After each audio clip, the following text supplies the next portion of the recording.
یعنی ہجرت کے 7ویں سال کا زمانہ تھا۔ مدینہ سے تقریباً 150 کلومیٹر شمال مغرب میں واقع خیبر یہودی قبائل کا مضبوط گڑھ تھا۔ اونچے قلعے، کھیت، ہتھیار اور زرخیز زمینیں تھیں۔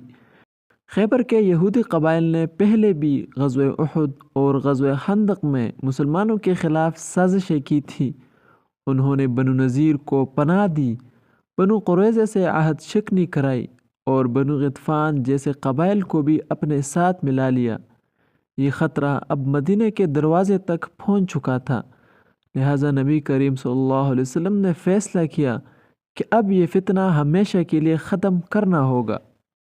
محرم 7 ہجری میں آپ صلی اللہ علیہ وسلم 1600 جان نثاروں کے ساتھ خیبر کی طرف روانہ ہوئے۔ ان میں سے 100 سے زائد گھوڑ سوار تھے۔ دوسری طرف یہودیوں کی تعداد 10,000 سے زیادہ تھی، جنہوں نے خیبر کے 8 بڑے قلعوں میں پناہ لے رکھی تھی۔ جنگ کا آغاز قلعہ نطات اور شتخیبہ کے محاصرے سے ہوا۔ مسلمانوں نے ایک ایک کر کے یہ قلعے فتح کیے۔ دشمن رات کے اندھیرے میں اپنا مال و اسباب دوسرے قلعوں میں منتقل کرتا رہا۔ اب باری آئی خیبر کے سب سے بڑے قلعے قموز کی۔ یہ اونچی پہاڑی پر بنا ہوا تھا، ناقابل تسخیر سمجھا جاتا تھا۔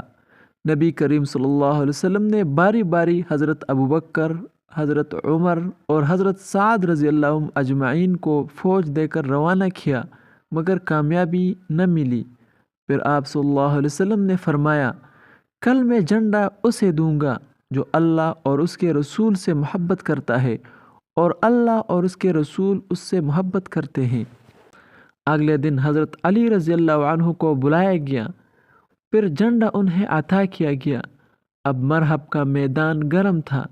خیبر کا مشہور پہلوان زرہ بکتر میں لپٹا ہوا تھا، رجز پڑتا ہوا باہر نکلا۔ مرحب نے پکارا، خیبر جانتا ہے کہ میں مرحب ہوں، ہتھیاروں سے لیس بہادر جنگجو۔ حضرت علی رضی اللہ عنہ نے جواب دیا، میں وہ ہوں جس کا نام میرے والد نے حیدر رکھا۔ پھر ایسا وار کیا کہ مرحب کا خود اور سر دونوں 2 ٹکڑے ہو گئے۔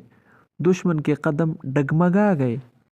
مرحلہ ختم نہیں ہوا تھا، قلعے کا باری دروازہ بند تھا، مگر حضرت علی رضی اللہ عنہ نے اسے تنی تنہا اکھاڑ پھینکا اور خندق پر رکھ دیا۔ مسلمان گھوڑوں سمیت اندر داخل ہوئے۔ یوں خیبر کا سب سے مضبوط قلعہ ٹوٹ گیا۔